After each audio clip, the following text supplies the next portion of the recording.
Max, wake up. Wake up already." Lena, who had been unsuccessfully trying to wake her carelessly sleeping husband for several minutes, was beginning to lose her patience. Not only did he come in late yesterday and was decently tipsy, but he also doesn't wake up today. It's good that Alyosha is with his grandmother and it's her day off. And the news she was about to deliver was overwhelming and required immediate disclosure. It was necessary to urgently decide what to do next, and then such a snore. "Maxim, will you finally wake up or not?" The remnants of a good morning mood were quickly disappearing, and Lena went to drastic measures. After stopping shaking Maxim by the shoulder, to which he did not react at all, Lena simply pressed her fingers over her husband's nose, smiling at something in his sleep, hoping that this would help wake up the new Oblomov. Not at all. Max just opened his mouth slightly and continued to snore calmly, as if nothing was happening. This was where she was surprised at first, and then she panicked a little. It had never happened that Max slept so serenely and for so long, usually getting up without an alarm clock according to some internal clock, even on weekends. And here, maybe something happened to him. What if I had a stroke after yesterday? Or did you take sleeping pills? A slight panic forced the investigator to hide somewhere behind his back, and here, on the edge of the bed, an extremely agitated woman was already sitting, who was not indifferent to the man who was silently snuffling and not responding to all her efforts. She gently moved Maxim's hand once more, then tried to lift her eyelid and see the pupil's reaction to the light. Lena knew that with head problems, the pupils can be of different sizes, and with an overdose of sleeping pills or drugs, the pupils will be very narrow, dotted, and may not react to light. And only then did I notice that this sluggard, unable to stand it, was smiling maliciously, and not even in a dream. The investigator immediately returned to his seat. There was no limit to her indignation. "Oh, you—" The harsh words of indignation that were ready to break loose and fall on poor Maxim's head suddenly dried up, and his hand, already raised for a generous slap, dropped, but not at all limply, but consciously. Lena went the other way. Her face instantly became serious, her lips tightened. Her gaze became heavier. She quickly got up and, without saying a word, without even turning around, left the room. Maxim, who of course had not slept for a long time, immediately opened his eyes. Well, here it is. Offended. He was only trying to make a joke. So, what should I do now? One thing is clear. Go put up. After giving his wife a couple of minutes to cool down, Maxim easily jumped out of bed and, as he was almost naked, followed her into the kitchen. Lena stood at the stove with a towel on her shoulder and made sure that the coffee she was making did not run away. As true coffee lovers, they always started the morning with a cup of coffee, especially on weekends, when you could take your time and stretch out your favorite ritual for as long as you wanted. The froth in the jazz wake was already starting to rise when Maxim appeared in the kitchen with such a guilty and contrite look that Lena could hardly resist laughing. The downturned corners of his mouth, sad wrinkles on his forehead, and a confused look like a guilty puppy spoke for themselves. He realized that he was to blame, and that was enough for her. It was simply impossible to sulk at this blockhead for a long time. It's clear that he just wanted to make a joke. She was about to invite him to the table when her gaze took in Max's entire figure. "Max!" she said almost in horror, so much so that his eyes instantly widened. "What's wrong again? Are you completely crazy?" Lena paused, hoping that he would understand. No, he doesn't understand. He just blinks his eyes helplessly, and the look of guilt becomes puzzled. "What the hell are you doing in your underwear in the kitchen? Quite already? Go to the bathroom quickly, or you won't get any coffee. F-U-U-H. It's nonsense. I was even scared. Ah, the main forgiveness has been received. Hooray!" Maxim foolishly saluted, not forgetting to cover his empty head with his left hand, and turned around abruptly, heading off along the indicated route.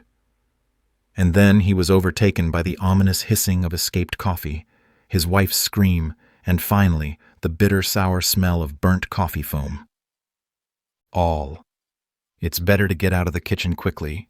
It's clear that he's going to be extreme now. Maxim hurried, jerked, bumped the toes of his left foot into the door jamb, and jumped on one leg in pain. His scream was even louder than Lena's. "What a morning!" The late breakfast dragged on. Maxim, watching Lena surreptitiously, could have sworn that Lena was bursting with the desire to tell him something very important, but she pauses, kind of sulking at him. Finally, she decided. "Maxim, on the third mountain in Krasnoozersk, the board is gone." And she looked at Max with undisguised triumph. Maxim had lived in the mining region all his life, and he knew perfectly well what board gone was. For various reasons, the previously seemingly monolithic wall of the quarry where the stripping works are being carried out begins to slide down at some point, and dozens, or even hundreds of thousands of tons of rock instantly collapse down, destroying and covering everything that stands in the way of the falling colossus.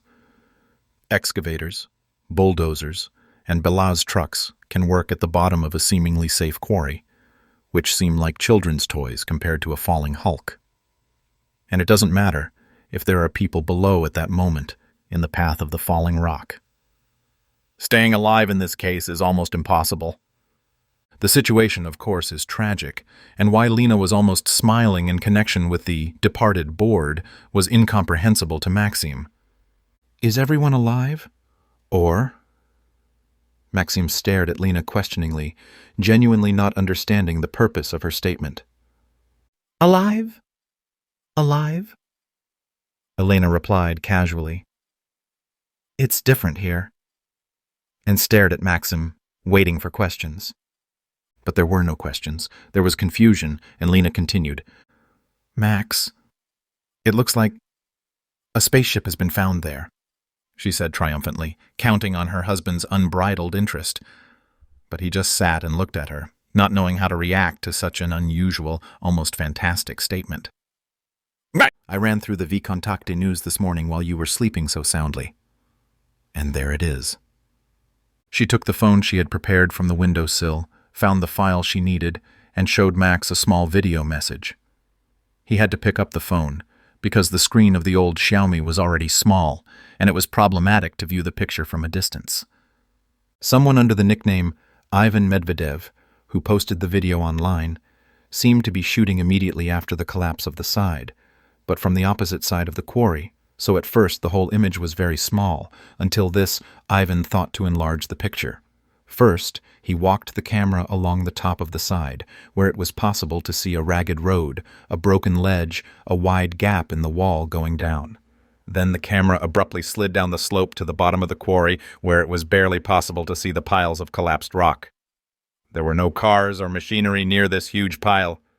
Medvedev began to comment on his shooting, and this helped to understand what was happening at the site. Today, August 202, at 7:30, a rock collapse occurred in the third mining section of the Krasnoozersk section. Fortunately, there were no people in the mine. This is what the site looks like now, immediately after the collapse. The camera traveled along the bottom of the quarry, giving a picture of its scale, then slowly slid up the slope of the sinkhole and stopped somewhere in the middle of the damaged wall, where it was difficult to see an object that was clearly different in color from the surrounding rock. It glittered with some kind of silvery, metallic shade of gray in the rays of the already risen sun, and it was completely incomprehensible.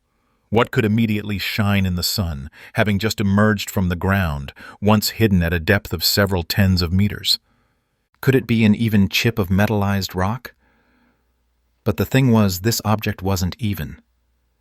Even on the small display of the phone, it was possible to make out that it resembled either a giant pipe, or rather, a barrel that risked exposing only one side to the public. Everything else continued to hide in the ground. Ivan continued his comment. And that's what was hidden in the ground of our site. What can we see now, when a part of the rock has collapsed? Here he finally enlarged the image, but it began to have its drawbacks. The image began to shake, and it was difficult to see the details until the cameraman realized to put his hands with the camera on some stationary object. Here it was possible to freeze in surprise. When approaching the object, it was easy to recognize the side of some kind of apparatus with round portholes that ran smoothly along the length of the visible part of the unit. How much of it was still hidden in the ground was anyone's guess. Something like a spacecraft, the operator speculated. When did it arrive? How many centuries ago? Judging by the amount of land above it, a long time ago. And why didn't it explode in the atmosphere like the Tunguska meteorite, and didn't even deform upon landing? Why wasn't he crushed by such a mass of Earth? It looks like new. It glitters in the sun. The shooting suddenly stopped. What prevented Ivan Medvedev from continuing it was anyone's guess, as the cameraman himself had just been guessing. Maxim was silent for a full minute, then asked, "And what was that?" The question was purely rhetorical, and it was not necessary to answer it at all. Then he looked up at Elena and asked in surprise, "Do you believe in all this?" Lena was taken aback at first. This was not what she had expected from Maxim. Turning on her analytical mind, she thought for a while, assessed what she saw, and Maxim's skeptical attitude towards the video message, and stated, "Me? Yes, I do. I explain why." Like a schoolboy, she began to give arguments in defense of her position. If it was a photograph, I would hardly have believed it either. Photoshop can also do more than that. But there's a shooting here. Moreover, it is never interrupted. You can see that a non-professional is shooting. He would have done it much better, and the image would shake less, and it would be more clearly visible, and so suddenly would not be interrupted. A professional would have shot the finished episode. Maxim shook his finger, as if denying everything he had said. And he, a fan of fakes, just thought that literate people would watch the video and see the obvious fake right away. And here, so guess. Lena was just about to answer when Max brought what seemed to him a damning counter-argument. This Medvedev calls what he saw a spaceship. Where have you seen spaceships with portholes? Even in a movie, even at VDNKH, and even somewhere else. There are no portholes in spaceships. There are such overloads. No glass will hold up. Lena didn't even bother to think. She laughed. Who told you it was glass? Maybe it's some kind of heavy-duty material that we can't even imagine. And this ship is something for an alien pleasure trip, like our planes. Only for us, 1,000 kilometers is already a distance, but for them, with their alien technologies, 100 light-years is like for us from Vladek to Moscow, one tooth away. Do we have portholes on airplanes? Why can't their pleasure craft have windows? Maybe they like to look at the stars in flight. Maybe they think it's easier, or something else. Maybe they compose their own cosmic music. Max did not argue, but presented the case in a completely different way.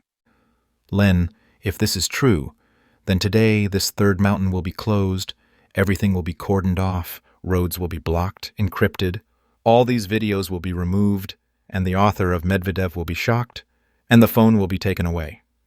Well, or the record will be erased. And he added pointedly, the FSB. This time Lena thought about it, but after a minute she offered something completely unexpected for Max. You know, I think I'll agree with you here. Discovering an alien ship is a world-class event. What's so super global? And in every country, this will be kept secret for the time being, until they study everything related to the 8-row find. What if there are some new technologies that will provide a breakthrough in industry, or superweapons, or the elixir of immortality? It's not for nothing that Americans keep everything that seems to be connected with UFOs in the strictest secrecy. They have almost an entire underground storage city somewhere in the desert, where they even keep the bodies of aliens found in the refrigerator. It was shown once like this. After some general meaningless phrases, Lena finally got down to business. Let's decide this with you. If it really disappears from the network tomorrow, we will assume that the video is true, and then you will help me unconditionally. And you're going to the third mountain with me, in case I need your protection. If this is all a prank and nothing changes, I'll forget about it, and I won't bother you anymore. Agree? I didn't understand what to help you with, Max clarified, hardly knowing how to treat his wife's proposal. How about what? Lena was surprised. Have you forgotten everything?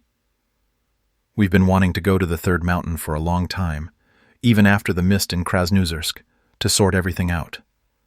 And with these glowing corpses, the mist over the village, the abnormal weather without wind, the black spot, after all, the whole reason was in him, in his career.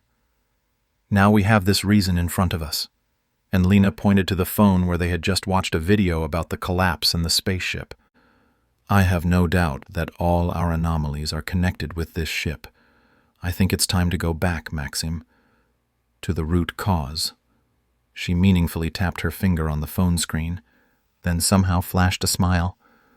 And then something got boring, don't you think? And she laughed. She already had no doubt that everything would be like this, and a spaceship under a layer of Earth is not a joke at all. Already in the evening, and not tomorrow at all the details about the incident at Krasnoozersk magically disappeared from the network. No matter how hard Lena tried to find out at least something about the collapse of the rock in the section, about the alien ship, nothing worked.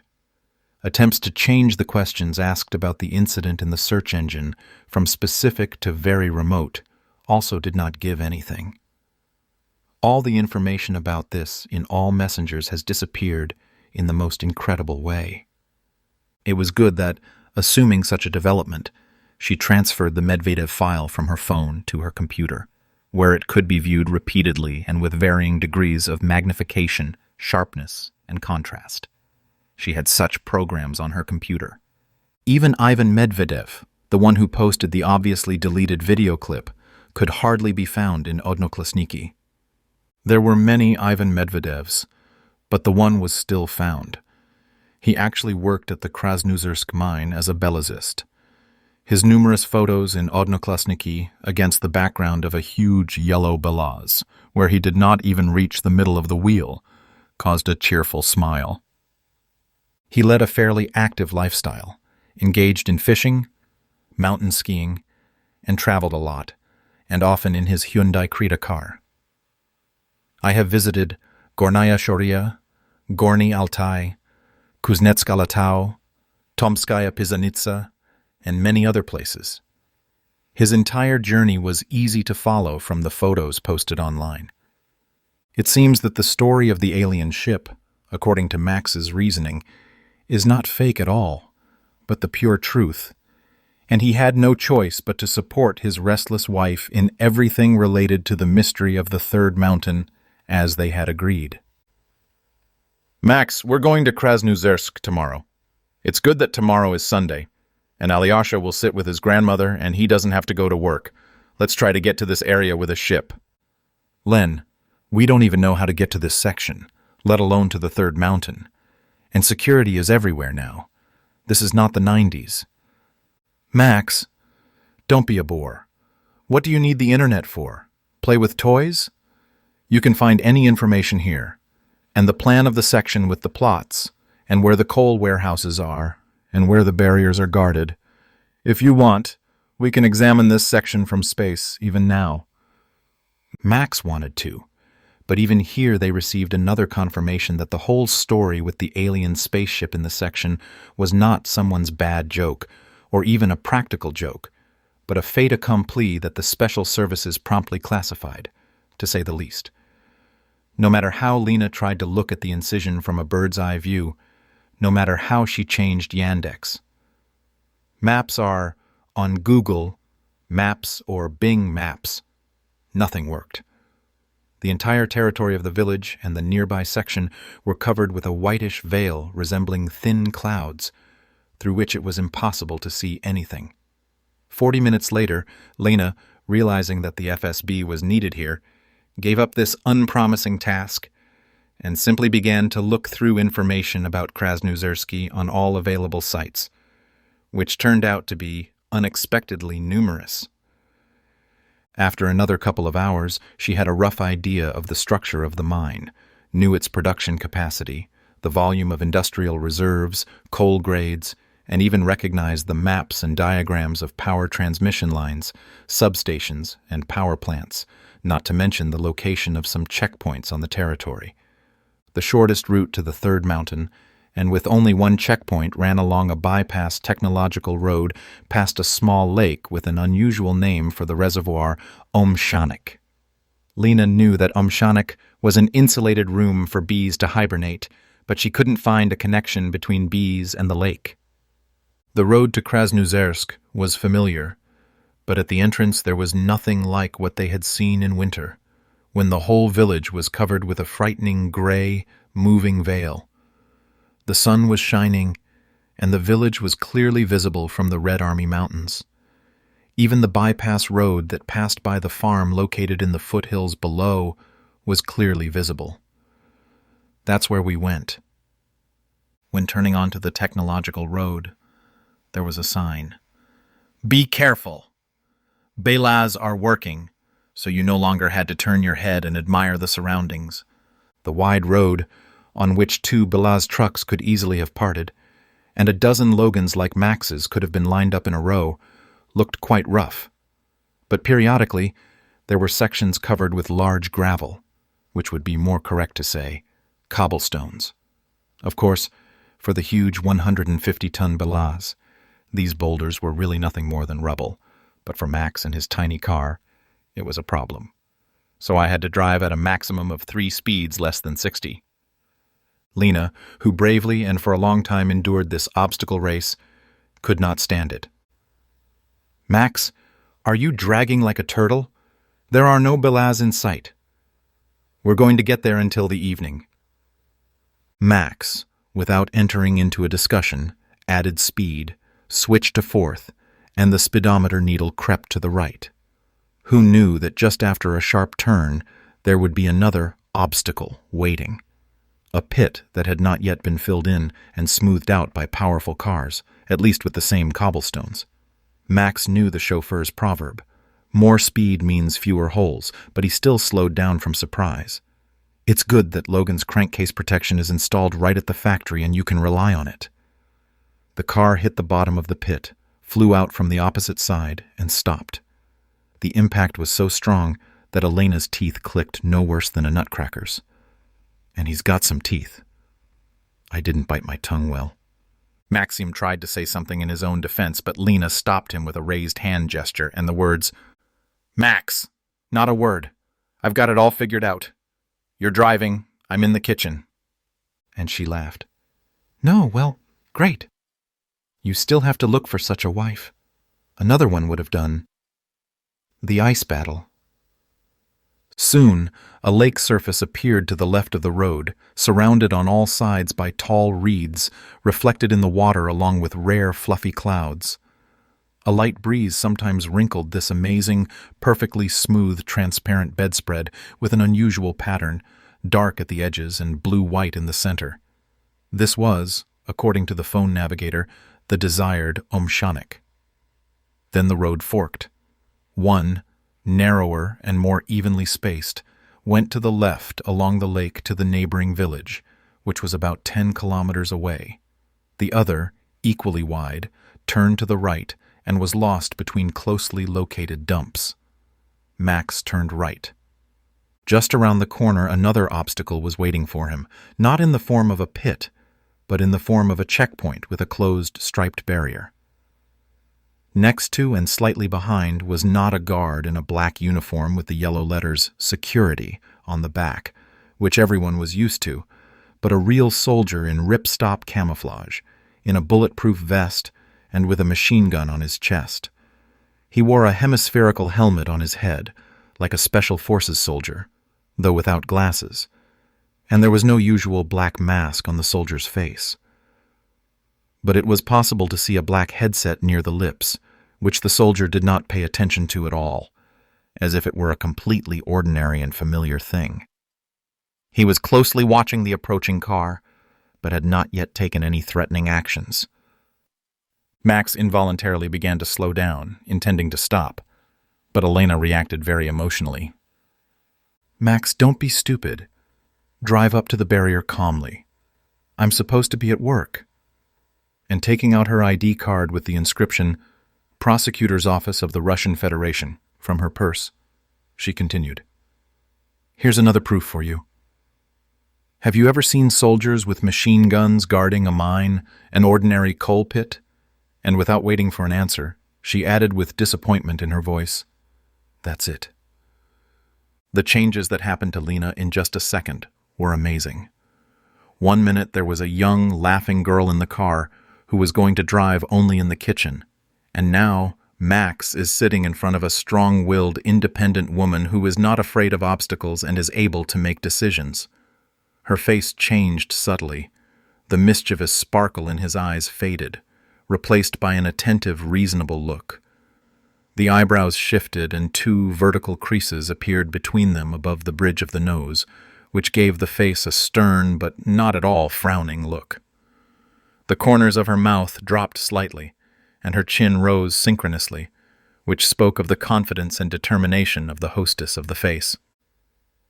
"Max, turn off the engine, but don't get out of the car. Open the window, you will listen to our conversation. No matter what happens, don't interfere in anything." Elena began handing out tasks. "Even if they take me somewhere. Although, I don't think it will come to that." Max tried to object, which was easy to read in both gestures and facial expressions, but Lena stopped him. "We agreed. You drive in a car or in your morgue?" She tried to joke. "But this is my job, Max." "Yeah, did you give me a lot to steer in the morgue when you stuck your hands in the glowing smoke? I told you." Maxim nevertheless inserted his word into the monologue of the investigator of the prosecutor's office. But that was all, as the car pulled up to the closed barrier. Lena calmly got out of the car and went to the guard with a machine gun, greeted, introduced herself, showed her ID. The soldier briefly returned the greeting, carefully examined the ID, and there was no doubt that he had memorized everything that was written there, although Lena held it open for only a few seconds. "What did you want, comrade lawyer of the first class?" the fighter finally asked. "I need to talk to your boss." "Invite him here, please. As far as I understand, you won't let me through the barrier?" "You understand correctly," the man replied calmly, not at all offended, after which he said a few words into the headset. "Fifth to first. We have guests." He listened attentively to the answer, which neither Max nor Lena heard, and just as calmly said, "Wait." A minute later, 2 people got out of the trailer, located a little further from the barrier, where the guards were obviously resting, and now a shift of soldiers was stationed. One of the same soldiers with a machine gun remained next to the trailer. The other, it seems, an officer who was in the same camouflage, but without a bulletproof vest and helmet, but with a headset behind his ear, went to Elena, who was waiting for him. Moreover, he came up so interestingly that both the car and Lena were at different ends of the barrier, and both soldiers saw them at the same time, as Max realized, so as not to block each other's firing sector. What can I say? Professionals. Lena also introduced herself, showed the officer her ID. He looked at it no less carefully than his subordinate a minute ago, and for some reason read her last name, first name, and patronymic out loud. But then, the words of the speakers could hardly be made out, due to the fact that they had moved to the other side of the barrier. But Max still caught something. And this was something that was not in favor of his wife. "We are conducting a pre-investigation prosecutor's check on the fact of a rock collapse in the 3rd mining area," Lena began. "I need to get to the site, inspect the site of the collapse, and talk to someone from the staff. It is necessary to find out what is the cause of the collapse, whether there is any negligence on the part of the management. It's a pure coincidence that no one was injured." The officer listened to Lena in silence, with a kind of boring, condescending smile on his face, and when she paused, he immediately tried to put her in her place. "On a day off?" "Elena Yurievna, don't make me laugh. He had an excellent memory. I have never seen an investigator from the prosecutor's office who would conduct investigative activities on a day off in cases that are not worth a damn. It's not like it's murder. Or are you from the environmental prosecutor's office?" But it wasn't easy to embarrass Elena. It's just that an opportunity turned up today. I don't know how your department deals with transport, but it's far from easy to get a car from us on a working day, and then casually let loose a test balloon. By the way, which department do you represent? It's kind of awkward. I introduced myself to you. It's better for you not to know, Elena Yurievna, the officer said sententiously. Yes, and the site is completely closed. None of the staff is at the site. So there's nothing we can do to help you here. Lena made an amazed face and tried to play the simpleton. Completely closed? Why? I've never heard of a site being closed due to a rock collapse. She paused for a second and beat the officer on duty who was trying to say something. What is this? Is there a threat of some kind of man-made disaster? What does this mean for all of us? At the same time, her face looked so hilariously scared that Maxim couldn't stand it in the car and began to smile. But at that time, the officer seemed to be listening attentively to what the invisible interlocutor was saying to him over the adaptive automatic communication of the speaker. Then he put all the dots on the I. You, personally, Elena Yurievna, are in no danger of this except for an internal audit, if you do not give up your claims and insist on visiting the site. I think that your management, and especially Vasily Stepanovich, will be interested to know what his employees do on weekends. Lena was scared at first. How did he know her immediate superior? Then she realized. It was not for nothing that he loudly read her data, which invisible officer friends managed to break through surprisingly quickly and found out everything possible about her. Even the name of the boss. A serious office. She painfully tried to find a way out of the prepared trap, but the soldier himself helped her. Besides, I know for sure that this case was handed over to us, the Third Service, and the prosecutor's office, especially the city prosecutor's office, has nothing to do with it. Here, without noticing it, he made a mistake, substituted himself, naming his department, but Maxim did not know what kind of service it was. Lena seemed to be pushed by something to find a decent way out of the situation. I'm sorry, I didn't realize that such forces were involved here. To which the officer, realizing that he had let it slip, pursed his lips and fell silent. With your permission, I will now call my management. I will clarify the disposition. After that, she moved a little to the side and really started talking on the phone. But Maxim couldn't hear who or what. The officer was also waiting patiently on the sidelines. A minute later, Lena returned to the barrier. I apologize to you. Vasily Stepanovich, our prosecutor, confirmed everything. This case is really not our level, and it was seized from us. I just wasn't informed due to the weekend. We didn't have time. No one expected that I would actually go here on my day off on business. You're right about that. She looked at the operative with a kind of guilty sadness. I'm sorry to bother you again. And on the way to the car, she smiled charmingly. Have a nice day on duty. Maxim was going to go straight to the fork at Omshanik, preferring to first get to the neighboring village, from where there was quite decent asphalt right to the third micro-district where they lived. You won't have to trudge along this ill-fated Belazovskaya road, which resembles a tank testing ground, and you won't have to wander through the city with its traffic jams. But Lena thought quite differently. Max, we're going to Krasnoozersk, she said peremptorily, as if the matter had been resolved a long time ago. Why? Maxim asked in surprise, nevertheless, turning left. Everything seems clear, he paused. Except for one thing. What is the Third Service, Len? I haven't seen it anywhere. In what order do you need to answer? His wife asked with some malice. What do you mean, which one? Max did not understand again. Well, first of all, why are we going to Krasnoozersk, or what is the Third Service? Maxim laughed.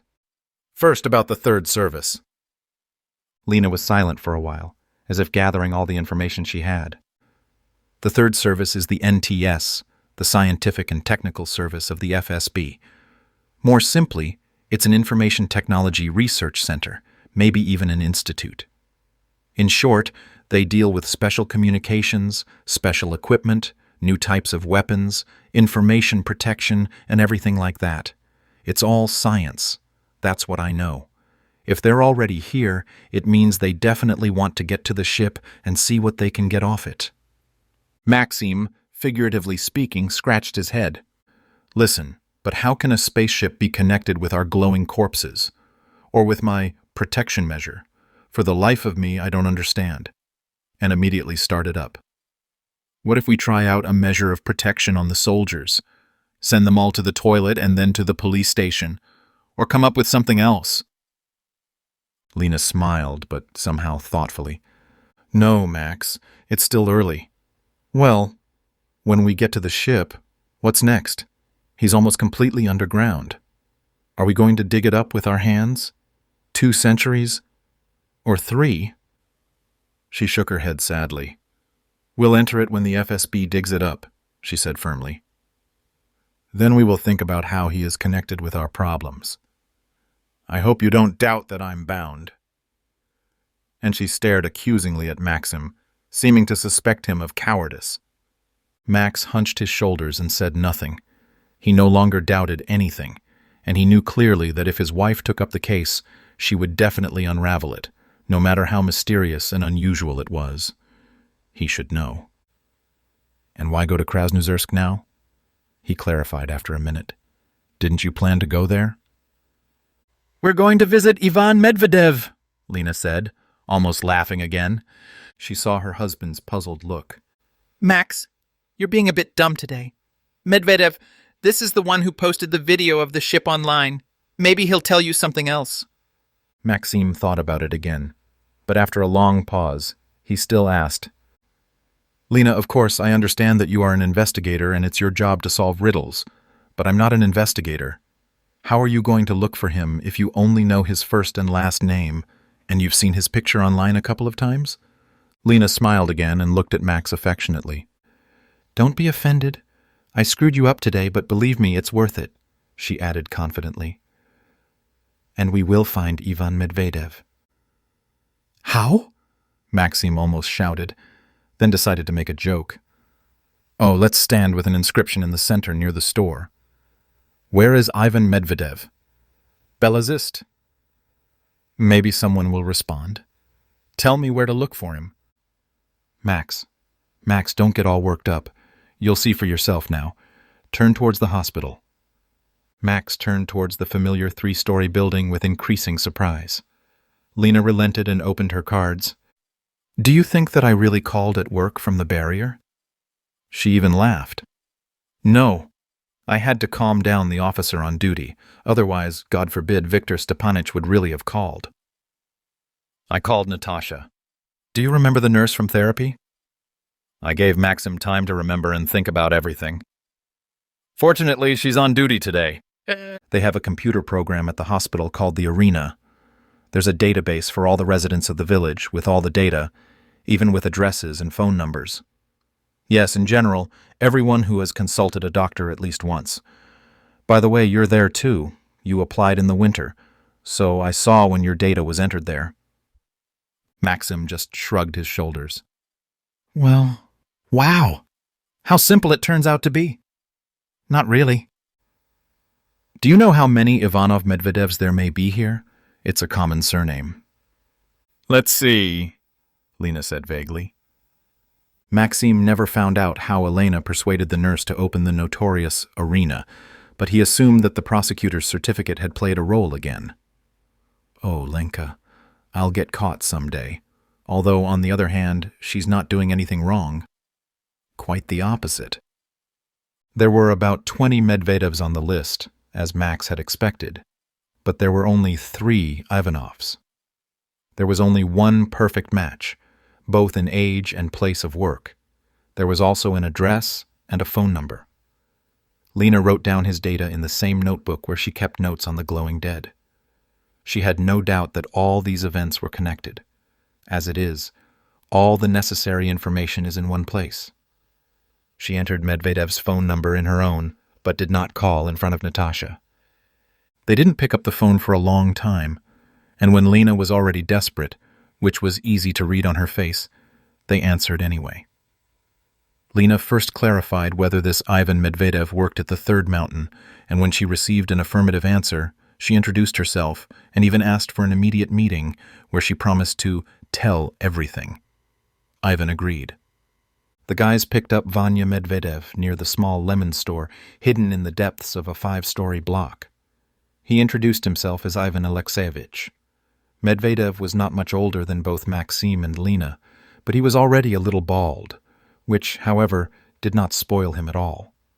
Smart, gray eyes, a pleasant voice, and the very modest manner of communication immediately aroused sympathy. On Ivan's advice, the company stopped near the miners' park, almost in the very center of the village, and settled on one of the benches.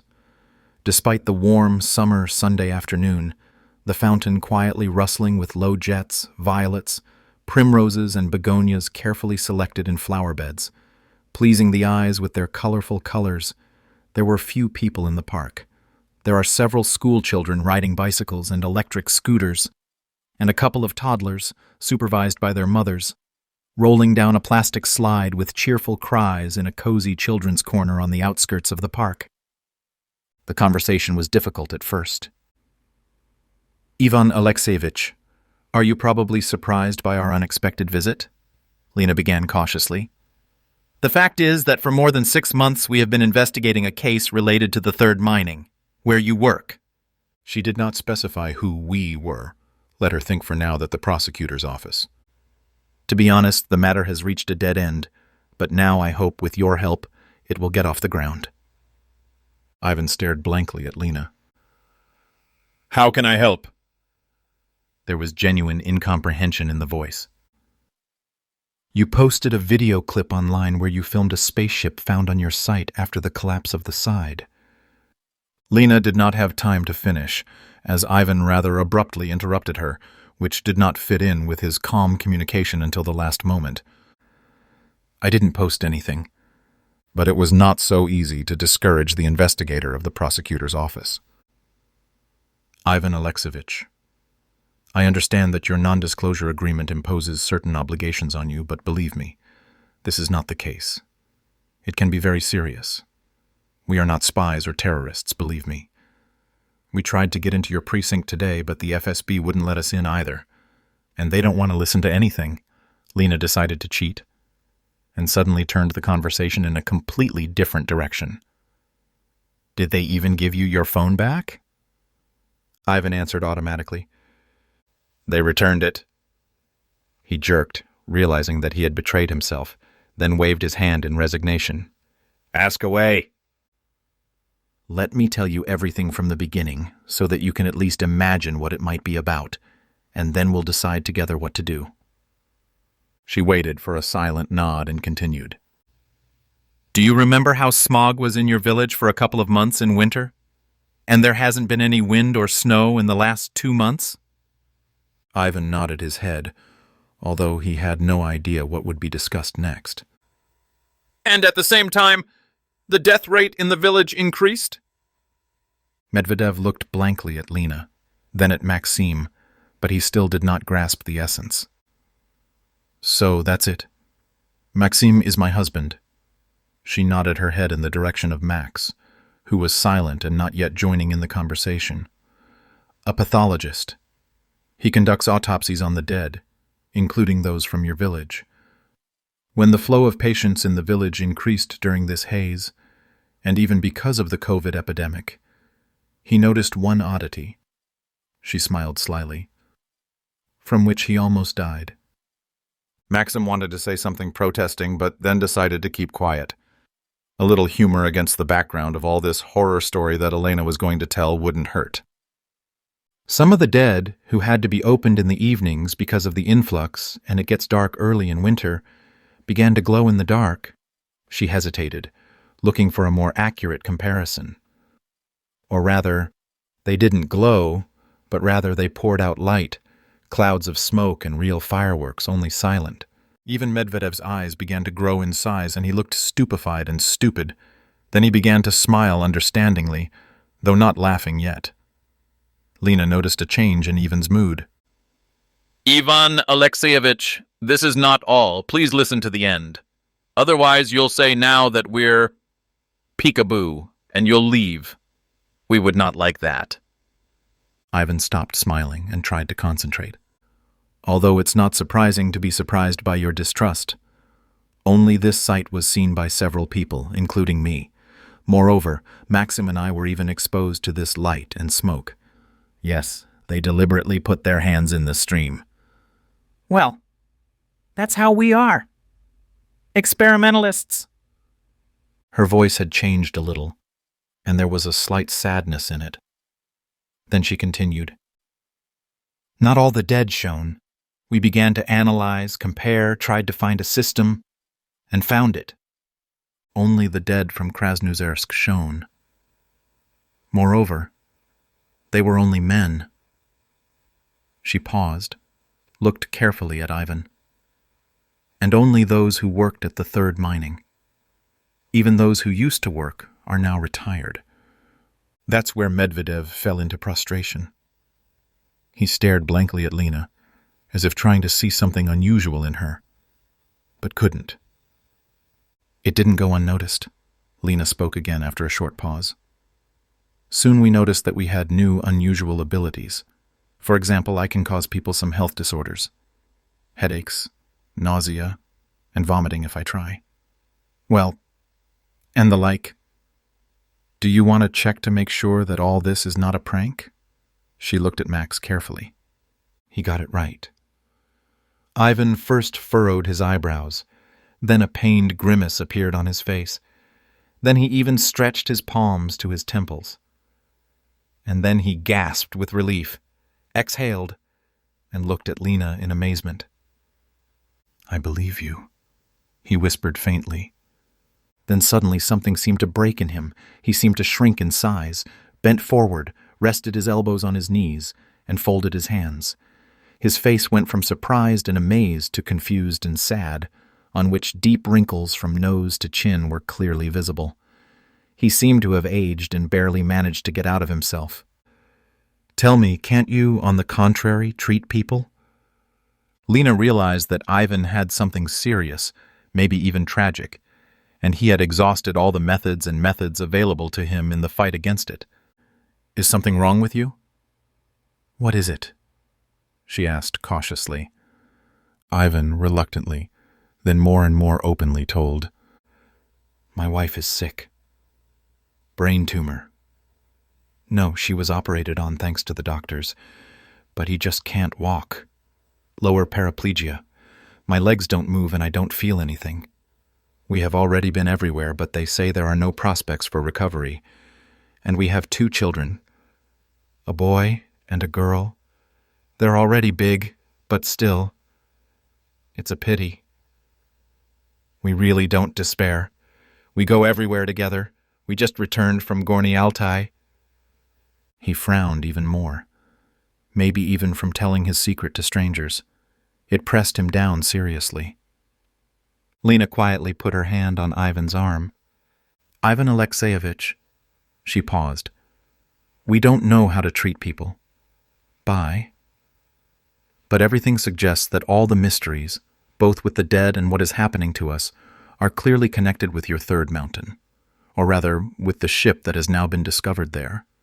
That's where everything can be. Maybe they can help your trouble there too. We just need to get there. Ivan pulled himself together. Lena had unwittingly given him a tiny thread of hope.